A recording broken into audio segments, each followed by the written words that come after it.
Hi అందరికీ, welcome to my channel. ఈరోజు మనం చాలా రుచికరంగా, సింపుల్గా ఇంట్లోనే రెస్టారెంట్ స్టైల్లో ఈజీగా ఆంధ్ర స్టైల్ ఫిష్ కర్రీ ఎలా చేయాలో స్టెప్ బై స్టెప్గా చూపించబోతున్నాను. ఒక గిన్నెలో 2 టేబుల్ స్పూన్స్ ఆయిల్, ఆ తర్వాత 2 టేబుల్ స్పూన్ వాము వేసుకోవాలి. నేను ఈ ఫిష్ కర్రీని చాలా సింపుల్గా చేస్తున్నాను. ఈ రెసిపీలో నేను వెజిటేబుల్స్ ఏమీ యూజ్ చేయలేదు. ఇంట్లోనే ఉన్న టమాటా నిల్వ పచ్చడిని యూజ్ చేస్తున్నాను. మీడియం ఫ్లేమ్లోనే ఫ్రై చేసుకుంటూ 1 టేబుల్ స్పూన్ కారం, పసుపు, కొంచెం సాల్ట్ వేసుకొని ఒక 2 గ్లాసెస్ వాటర్ పోసుకోవాలి.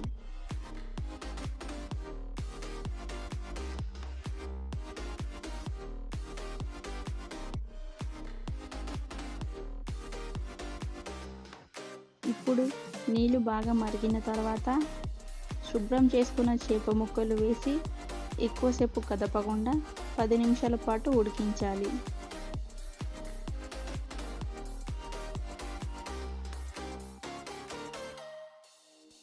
అంతే అండి, ఇలా చాలా ఈజీగా 10 నుంచి 15 నిమిషాల్లోపు చాలా టేస్టీగా ఆంధ్ర స్టైల్లో ఇలా ఫిష్ కర్రీని చేసుకోవచ్చు.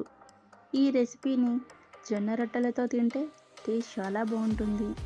మరి వీడియో నచ్చితే లైక్ చేసేయండి, మీరు కూడా ట్రై చేయండి. మరిన్ని వీడియోస్ కోసం మన త్రినేత్ర క్రియేషన్స్ని సబ్స్క్రైబ్ చేసుకోండి. మళ్ళీ నెక్స్ట్ వీడియోలో కలుద్దాం. Bye all.